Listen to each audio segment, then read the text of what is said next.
Yes, I'm back, and yes, I'm on to volume 3, and en avance, je m'excuse pour ma mauvaise prononciation française, because I'm never really sure how Guermantes should be pronounced. What I just do was what Wikipedia suggests to pronounce the department in France, so I will use that. And several of the characters have very French names, so if I mangle them, I really do apologize.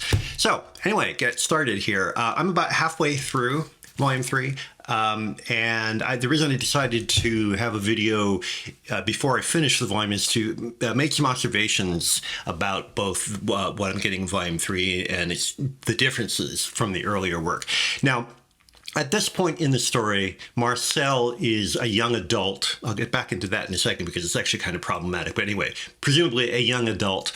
And emphasis has shifted from his emotional responses to the people that he met and watched at both as a child and then at Baalbek. And so the emphasis is much more on the social aspect of things. And that's what I responded to favorably in the second volume. And it's really wonderful in Volume 3. Now, I understand that this volume, Proust originally wrote as 2 separate volumes. And in fact, it is divided in half. So where I have stopped is at the end of the first part, which is almost literally the halfway point. So I don't know what is to expect in the second half, but certainly the first half is very much more socially oriented, and it's a wonderful evocation of the very superficial, though fashionable society he found himself moving in. And so at that level alone, it has made reading it pretty easy. I have to admit that when I saw how thick Volume 3 is, it gave me pause. But in fact, I've been able to read it pretty quickly, and I hope that, assuming that I can keep up the pace, that I will finish it within a few days.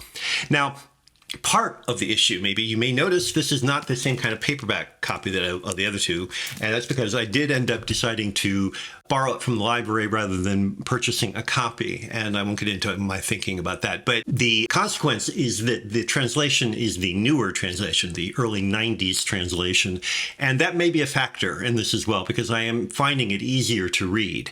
Interestingly enough, I read the notes from the translator about some of the things that are different.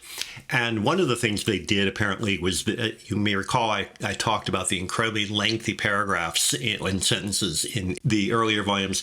Well, some of those lengthy paragraphs resulted from the fact that Proust would put an entire conversation into a single paragraph. And so it would just be back and forth, back and forth. What they've done in many cases, now apparently not all, but in many cases, they have actually split the lines so that you actually can see its change of person from one person to the next. That helps. Okay, so to get into the French pronunciations a little, the Guermantes are an ancient French lineage of nobility that Marcel has not exactly glommed onto, but he has become associated with them. One of his best friends, his very best friend, is Robert de Saint-Loup. Saintloup, who is a member of this family, and both through that connection and through his grandmother, who I can't quite remember how his grandmother knew the family, but through her as well, he's getting introduced to all these characters, including people that I know figure more prominently in the rest of the story, like the Baron de Charlus, who has his first major appearance in the final pages of Part 1 of Part 3. So things progress. Now, I mentioned that the time frame is a little unclear, and it seems to me this is almost deliberate, that you're never really quite sure how old Marcel is in the material as you read it. I mean, you can tell that he's now older than he was in the earlier 2 volumes, but that's about as far as you can go. So, for example, there is a moment where he's speaking with the Baron de Charlus, and he says to Marcel something about, oh, you're beginning to get some fuzz on your face, or something to that effect, implying that he's just going through puberty. But it doesn't really jibe with some of the other stuff we've already read.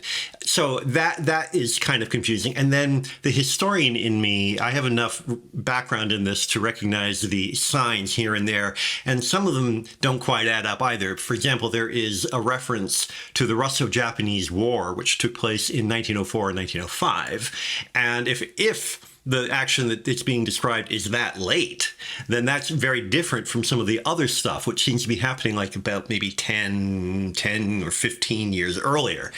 And yet there's no effort made to clarify that. Now, was that deliberate? I'd say this. I'd say it's possible that Proust, if he's looking back on stuff, just simply smudged it in his own memory. Or perhaps along the same lines, it's a deliberate ploy as a further examination of the whole idea of memory, or false memory, if you will.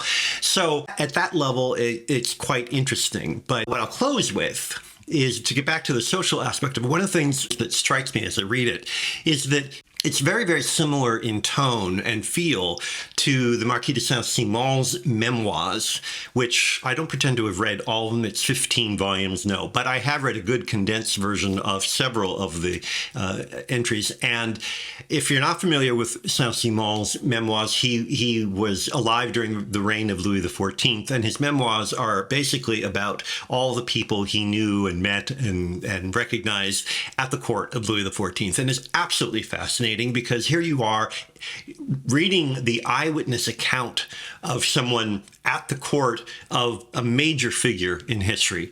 And the similarity with Proust is the attention to the kind of trivial social rituals that are so much a part of the lives of the people that you're reading about. That is really, really fascinating, because one of the things that comes through very strongly is that this high society world that he's a part of is pure theater. And not only is it pure theater, but the actors in that theater recognize it as such, that everything is so calculated. Every witticism, every pause, every bit of clothing, everything is incredibly thought through in a day-to-day way. And the ability to move in that environment is basically how familiar you are with the rules and how you are able to exploit them and occasionally to violate them, because that's part of the game. That sometimes not following the rules is what gives you not so much notoriety as a little bit of fame. And if you do it well enough, that becomes the thing to do or to be or to wear or whatever.